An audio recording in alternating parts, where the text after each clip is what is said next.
L'Association des jeunes et des femmes pour l'essor et le bien-être, en collaboration avec le chef secteur des eaux et forêts de Mbour, capitaine Binta Ndiaye, ont organisé une journée de reboisement ce samedi 2 août. Les activités ont pris départ du robinet Abdomané jusqu'à l'hôpital Grand-Bourg, où des arbres de haute tige ont été plantés tout au long. Capitaine Binta Ndiaye a abordé l'importance de l'arbre et la souveraineté alimentaire. Capitaine Binta Ndiaye Cissé, chef du service départemental des eaux et forêts de Mbour. D'abord pour rappeler que c'est dans le cadre du lancement de la campagne de reboisement édition 2025 que nous avons organisé une journée de reboisement avec l'association des jeunes et femmes pour l'essor et le bien-être avec l'appui de l'Agence sénégalaise de la reforestation et de la Grande Muraille Verte. C'est une journée importante où des activités de reboisement ont été réalisées sur environ 5 km avec une plantation d'arbres ombragés avec la participation de toute la population. Tout le monde sait l'importance de l'arbre. Sans l'arbre, il n'y a pas de vie. C'est pourquoi on dit toujours l'arbre est vital. L'importance, c'est d'abord sur le plan écologique, sur le plan économique et aussi sur le plan social. Donc, avec les retombées des plantations,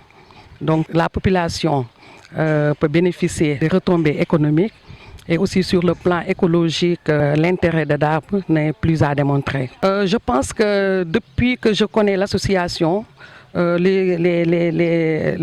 jeunes ne font que renforcer leur dynamisme et leur courage pour participer à la préservation de l'environnement dans le département de Mbour.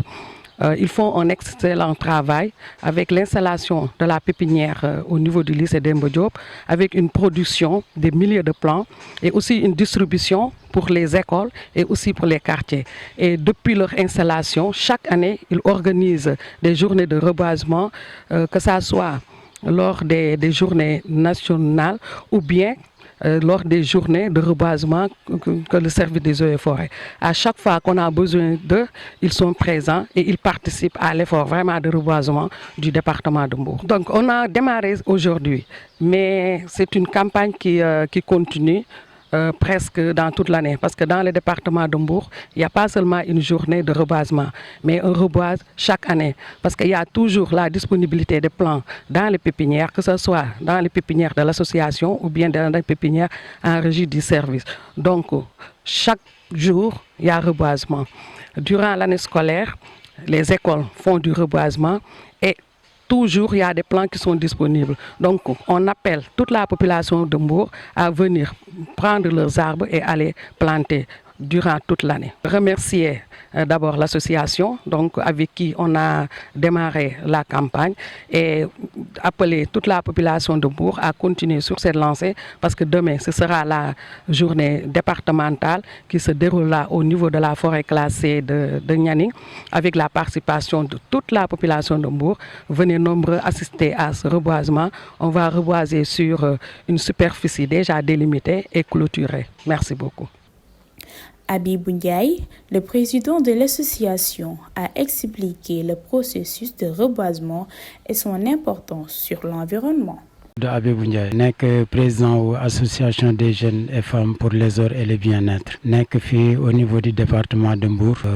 di liggéey en collaboration avec les eaux et forêts te dañu nekk ci jamono boo xamante ne actuellement jëmbat garab dafa war doomu aadama te jàpp naa ne nit ñi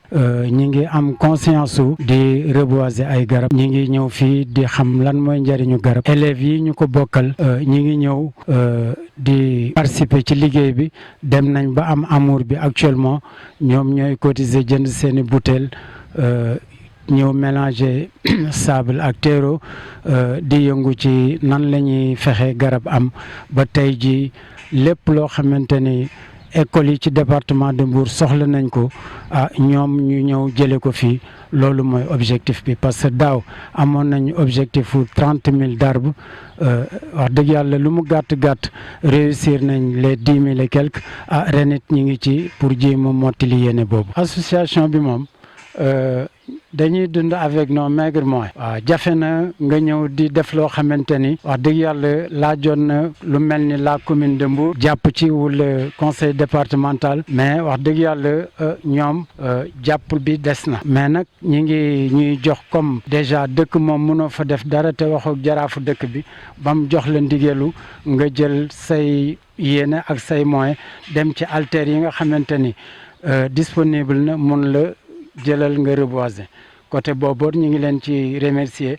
déjà jàpp naa ni daal bu ñu ànd bi gënee dem incha allah dinañ mën a dem ba liggéey bi yëpp ñu booloo mu doon benn. Monsieur Mamadou Sidi Fall, représentant de PASTEF, a souligné l'impact de planter des arbres sur les effets des changements climatiques. Je m'appelle Mamadou Sidi Fall, responsable PASTEF. Initiative bi dañ koy rafetlu di féliciter l'association des jeunes et des femmes pour l'essor et le bien-être yi nga xam ne ñoo organisé journée bi mu doon journée bu symbolique boo xam ne day ñëw wuyu appel bi nga xam ne le président de la République son excellence Bassirou Diomaye Diakhar Faye woote na ko ci journée de reboisement bi nga xam ne day am ci week-end bi di rafetlu aussi teewaay service des eaux et forêts bi nga xam ne capitaine moo leen fi représenté. waaw ñëpp gis nañ ne xam nañ njëriñu garab parce que aussi gis nañ tamit maanaam li nga xam ne mooy avancée du désert bi ni muy def ci suñu zone bi nga xam ne moom mooy zone bi ñu nekk muy zone sahélien bi nga xam ne daanaka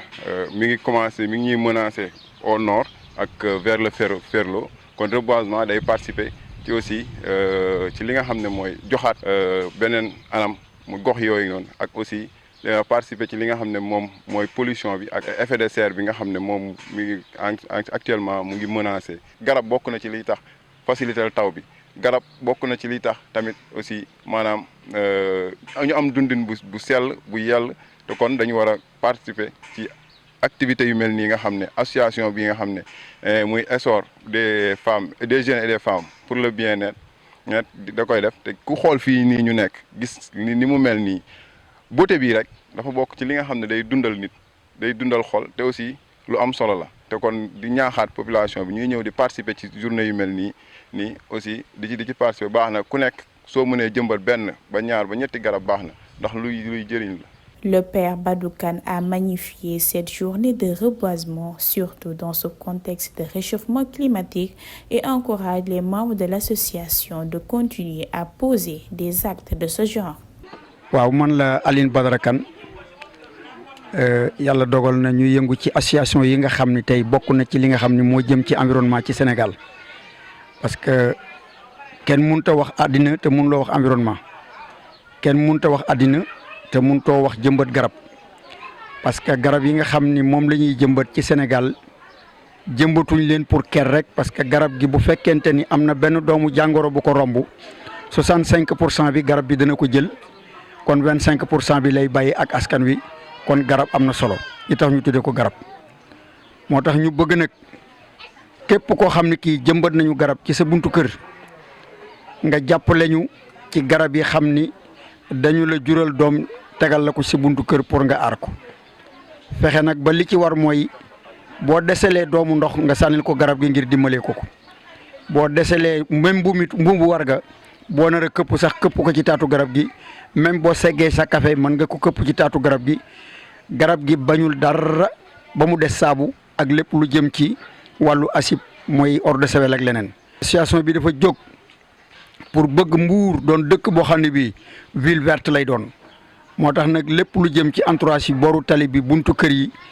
espace public yi taxaw nañu pour association bi taxaw na pour jëmbat ko ay garab ba mu doon nag loo xam ne lii lu méngoo ak jamono la ci méngoo ak environnement bi loolu taxaw nañ ko mu bokk ci yite association bi moo tax ñu ngi leen di féliciter. Les membres de l'association, quant à eux, n'ont pas hésité à prendre la parole pour dire leur ressenti de cette journée. Avec l'appui de Eaux et Forêts ñu accompagner ñu ci journée bi donc mu nekkoon journée bu am solo boo xam ne tey jii non seulement dina contribuer ci taaral suñu dëkk dina contribuer ci li nga xam ne tey jii mooy wàññi les effets des changements climatiques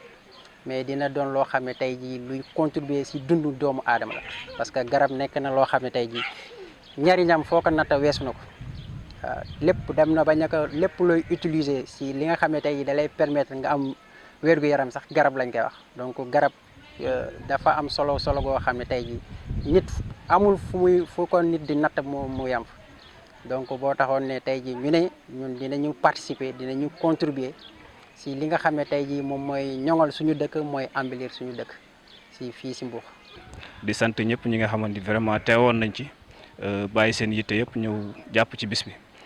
di soññ nag mboolem ku nekk Mbour nekk doomu Mbour ci ngay góorgóorlu ci li nga xamante si ni moom mooy reboisement wala ngay toppatoo garab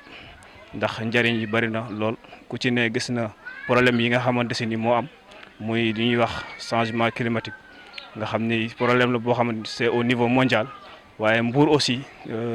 santé na ci boppam ku ci ne xam na ni Mbour ces dernières années dafay tàng benn tàngaay bu extraordinaire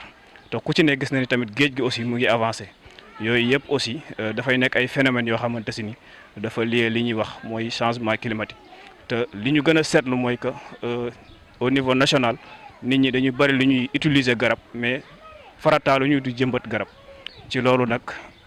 tax na association bi moom jóg ngir jàppale waa Mbour ci environnement jàppale leen ci jëmbat garab bi ngir Mbour naat ngir environnement bi gën a ñëw ngir nit ñi mën a dund gu gën a yéwén. askan bi ñu ngi leen di sensibiliser di si jëmbatum garab ñu leen di oo ci garab yi ñuy jëmbat nii ngeen jàppale ñu si ngeen ñu koy arrosel